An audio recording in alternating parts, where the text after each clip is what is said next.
말씀드리도록 하겠습니다. 저희 이어서 두 번째 기자님 모셨습니다. 한경의 라이언이시죠? 성장기업부 정재영 기자님 나와 계십니다. 아, 네, 안녕하세요. 네.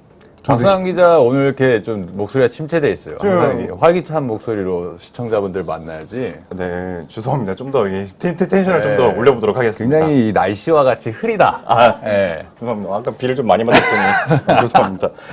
오늘 이제 나왔던 이야기는 먹는 치료제가 이제 나왔다. 나왔다가 아니라 이제 나올 것이다. 나올 것이어서 기대를 받고 있다. 그래서 일단 걱정되는 게 그러면 백신 회사들 그러면 문 닫나?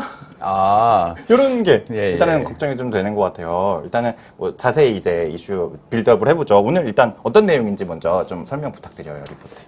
오늘 제가 쓴 기사는 이제 아마 어제였죠. 이제 어제 머크의 경구용 코로나 치료제가 이제 임상 3상 중간 데이터를 이제 현지 시간 1일 날 저희로는 이제 연휴 때 발표를 했어요. 토요일 날 아침에 이제 우리나라에서는 기사들이 막 나왔는데 장은 어제 이제 열렸잖아요. 연휴가 끝나고 그러니까 경구용 코로나 치료제가 나온다는 소식 때문에 이제 뭐 기존의 치료제를 만들던 뭐 셀트리온이라든지 그리고 우리나라에서 백신을 지금 임상 3상 지금 돌입한 그리고 곧 정부가 선구매까지 계약을 추진하고 있는 SK 바이오사이언스라든지 이런 주식들이 대폭락이라고 해도 되나요? 아무튼 많이 빠졌죠. 그래서 그런 것 때문에 시장에 좀 충격이 있었다. 왜냐하면 경구용 코로나 치료제는 혹시 신종플루 때 기억나세요? 네, 그렇죠. 그때 저희 뭐 그렇죠. 너무 어린 시절이라서 박 기자가 아마 저랑 동년배니까 저 음해하던 시절이라서 대학생 시절에 저희 2009년도에 막 손소독제 맨날 그때 이제 대중화되던 그 시절이잖아요. 그렇죠. 그때 기억하면은 이제 신종플루 이꼬를 약간 타미플루로 기억하시는 분들이 많으실 거예요. 맞아요. 그거 나오면서 거의 그냥 맞아요. 일망타진됐죠, 사실. 이제 길리어드 사이언스라는 회사에서 개발해서 나중에는 이제 스위스 로슈에다가 기술 이전을 한 그런 타미플루라는 그 먹는 약이에요. 그래서 약이 개발이 되면서 사실 신종플루는 거의 이제 종식이 돼버렸죠.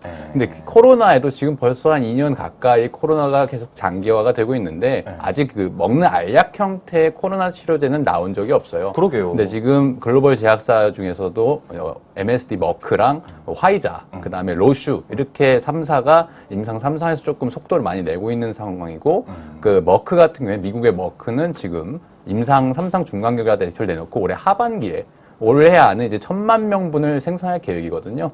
그렇기 때문에 지금 좀 그 가시화된 상황에서 이게 지금 나오면 게임 체인저가 돼서 이 치료제 시장이 좀 부각되기 때문에 그동안 집중을 많이 받았던 백신과 뭐 기존의 이제 정맥형, 그러니까 주사제 형태의 치료제를 개발하는 셀트리온 이런 회사들은 약간의 시선에서 벗어난 그런 상태라고 좀 볼 수 있겠네요. 그때 뭐 타미플루 나올 때도 약간 좀 그런 움직임이 좀 있었나요? 제약사가 확 올라가고. 길리어드 같은 경우에는 길리어드 사이언스가 사실은 우리한테는 굉장히 엄청 글로벌 제약사로 알려져 있지만 당시만 해도 그렇게 큰 기업은 아니었어요. 왜냐하면 97년도에 창업을 했기 때문에 그 다음에 이제 신종플루가 2009년이었잖아요. 그러니까 사실은 그렇게 오래된 회사가 아니었는데 그때 이후로 빵 떠가지고 뭐 계속 지금도 글로벌 제약사로 자리매김하게 됐죠. 그러면 오늘 사례에서 소개해 주신 이 머크라는 기업도 약간 비슷한 전철을 밟을 수도 있겠네요. 머크는 원래 좀 글로벌 제약사로 이제 올라가 있는데 아마 주가가 굉장히 제가 확인을 못 해봤습니다만 주가가 굉장히 올랐을 거예요. 그리고 이제 그 경구용 치료제 관련주들도 우리나라와 국내에서 주가가 많이 올라갔고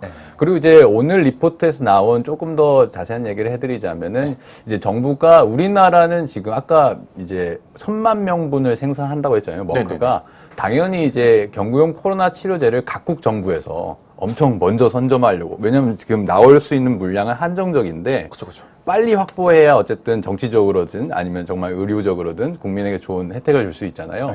근데 미국이 이미 미국 회사이기 때문에 170만 명분을 계약을 했어요. 그렇다고 하더라고요. 미국 170만, 호주 30만. 그렇습니다. 호주는 아직 계약을 한 건 아닌데 그 홍 총리가 이제 30만 명을 계약하겠다 밝혔고 지금 그래서 한국, 대만, 말레이시아, 필리핀, 싱가포르 뭐 여러 나라들이 그 머크와 지금 가격 협상을 하고 있고 우리나라도 지금 협상하고 있는데 아마 오늘 오후쯤에 김부겸 총리가 MBC 라디오에 나와서 2만 명분을 확보했고 우리는 지금 총 3만 8천 명분을 확보할 예산을 가지고 있어요. 확보했다가 아니라 확보할 예산. 내년까지. 내년도 예산까지. 근데 오늘 제가 추가로 이제 취재해서 확인한 내용은 질병관리청이 기획재정부와 함께 이제 예산은 이제 추경도 할 수 있고 예비비도 활용할 수가 있거든요. 그래서 지금 사실 362억 원이에요. 우리가 편성한 예산은. 좀 적잖아요.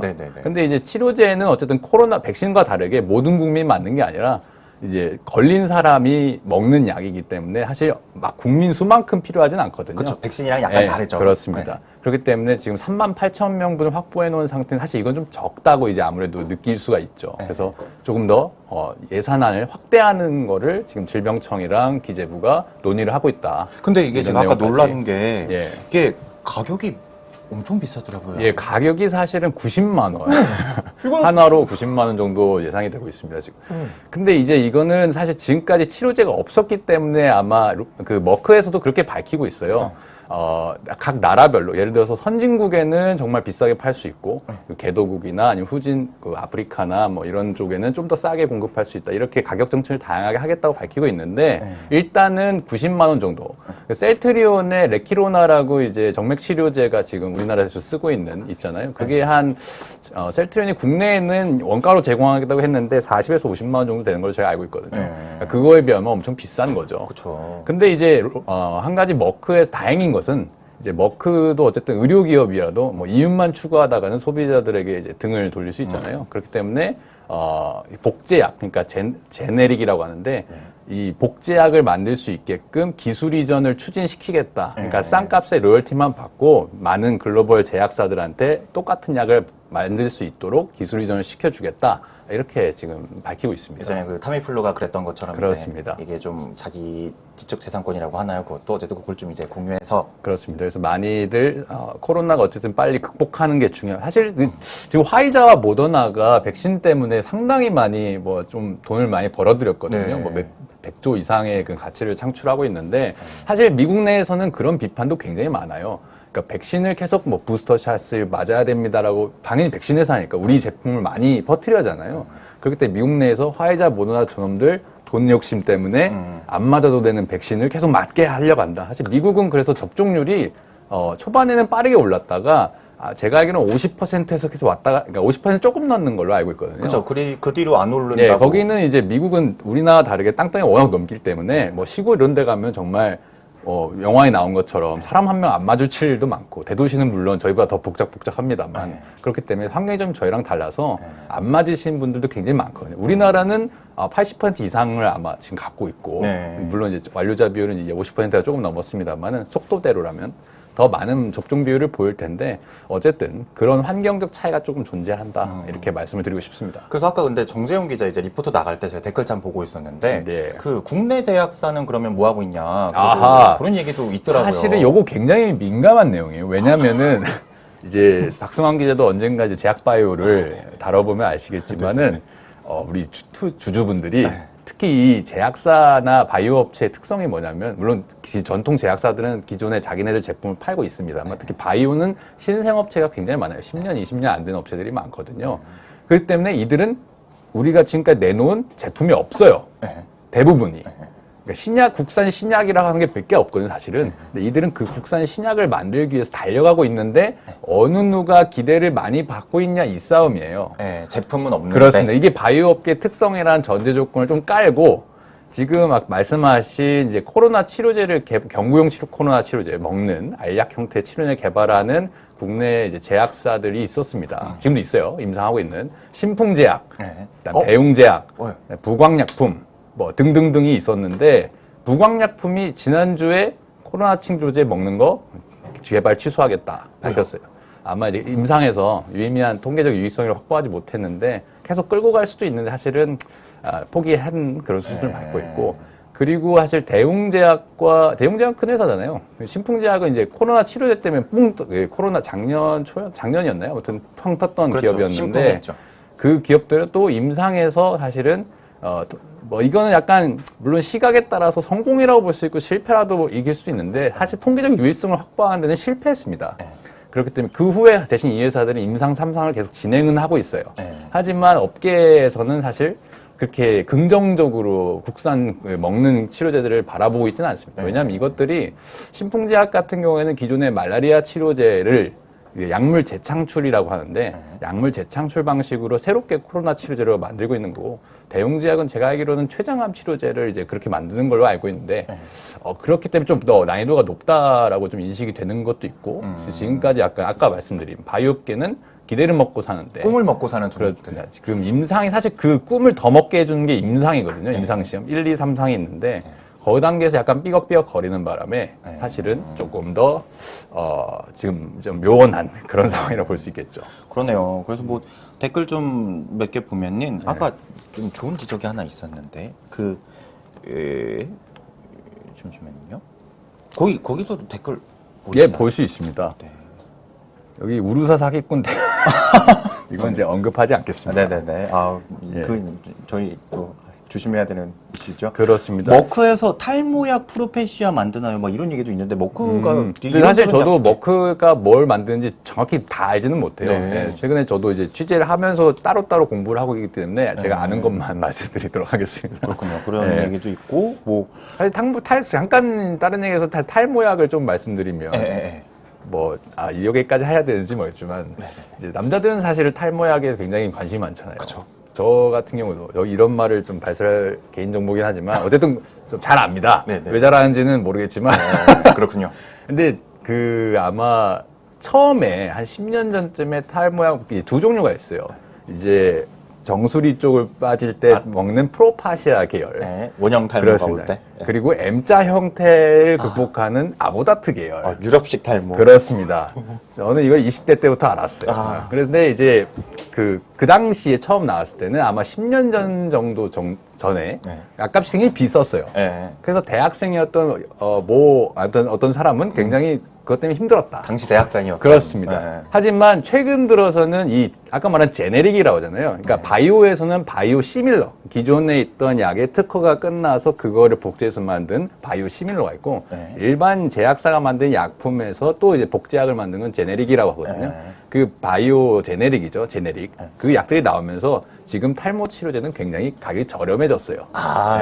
또 이렇게 생활의 꿀팁. 이 시청자분들이 또 이제 남성들이 많으시니까 참고를 해주시면 좋다. 정말 진정 소통하는 방송. 그리고 이제 피부과에서 처방을 받는데 예전에는 또 탈모약 처방전은 2만 원에서 3만 원을 받았어요. 하지만 지금은 아마 이거는 아마 병원이 알아서 정할 수 있는 것이기 때문에 입소문이 난 데들이 좀 있거든요. 그래서 5천 원이나 만 원에도 받을 수 있다. 그렇습니다. 많이 그렇습니다. 저렴해졌다고 합니다. 약국이 많은 데 가면 처방전이 쌉니다. 또 저희 시청자와 소통하는 뉴스플러스 여러분들. 원래 전립선 비대증 치료제가 맞습니다. 탈모 치료제로 간다. 잘하시네요. 김지민님이 역시 좀 드셔보셨나요? 이거를 알기는 물론 이제 남성분들은 굉장히 많이 하시지만 또 잠깐 생활팁 말씀드리면 원래 댓글 말씀하신 대로 이 탈모약은 원래 탈모약을 개발하던 게 아니라 남성 전립선 비대증 치료제로 만들던 거가 부작용이 있었던 거예요. 부작용이 뭐냐면 어떻게 보면 부작용이 아니죠. 머리가 난다. 그렇기 때문에 탈모약으로 다시 개량해서 만든 거예요. 이 반사 효과를 그렇습니다. 의도치 않은 효과를 본 거네요. 그러면. 그렇습니다. 그렇군요. 이제 원래 그래서 라임님이 크크크크크크 드셔보셨나요? 그것은 노 코멘트 하겠습니다. 개인정보는 소중하니까. 그렇습니다. 그래서 이제 향후에 박수환 기자가 좀 이걸 물어볼 것 같은데 이제 그러면 코로나 치료제가 나오면 모든 게 끝나는 거냐? 이것만 바라보고 살아야 되는 거냐? 그렇죠. 그게 어쨌든 오늘의 메인 질문이죠. 그렇습니다. 사실은 근데 이거는 그러니까 지금 머크가 만들고 있는 몰루피나비르라는 게 이제 경구용 코로나 치료제인데 이게 타미플루처럼 될지는 아직은 알 수 없어요. 지금 중간 임상 3상 그 머크 홈페이지에 들어가 보시면 잘 나와 있는데 임상 결과 지금 사망자는 없다고 나오는데 부작용 사례가 한 10% 정도 있긴 있어요. 그리고 유해 사례라든지 이런 것들이 있기 때문에 타미플루처럼 될지는 조금 더 지켜봐야 될 일이고 그리고 백신이 그렇다고 필요가 없냐? 이건 아니거든요. 그러니까 백신과 치료제의 구분은 우리 시청자분들이 잘 알듯이 백신과 치료제가 병행이 돼야 진정한 예전에 신종플루를 우리가 극복했듯이 그때처럼 이제 독감처럼 취급을 할 수 있는 거죠. 코로나도. 그렇죠. 왜냐하면 백신으로 예방 접종을 하고 걸리면은 빠르게 먹는 알약으로 하루에 2번 5일 먹으면 되거든요. 그런 식으로 이제 빨리 이게 경증 대상이에요. 그래서 빠르게 중증으로 넘어가기 전에 치료한다. 그렇게 되면은 이제 코로나는 더 이상 그렇게 무서운 질병이 아니게 되는 거죠. 그렇죠. 그냥 독감 수준으로 드디어 우리가 내려오고 위드 코로나 시대 그렇게 갈 수 있다 이런 말씀이시군요. 그렇습니다. 그렇습니다. 뭐 그러면은 이제 가시기 전에 이제 시청자들께서 열렬히 원하시는 N행시를 하나 해야 될 것 같아요. 삼행시. 진행자가 하라는 대로 해야죠. 네, N행시를 그러면은 뭐 백신이나 탈모 중에서 뭘로 하시는 게 백신과 탈모 어떤 걸로 잠시만요. 네, 생각할 시간을 네. 드리겠습니다. 네, 그래서 라임님이 리포트 내용보다 탈모 이야기만 기억에 남는다고 이렇게 적절하신 지적 감사합니다. 김지민님이 아다 털이 북실북실. 네. 저 탈모로 가겠습니다. 네. 탈모를 좋아하시니까 네, 탈모 바로 탈. 원하시네요. 네, 자, 탈. 시작해보도록 탈? 탈탈 털리기 전에 뭐? 모를 보호하자. 좋다. 감사합니다. 네. 네. 저희 이렇게 수요일 플러스 외전 마무리하도록 하겠습니다. 여러분들 내일 여러분 탈모 조심하세요. 탈모 조심하세요.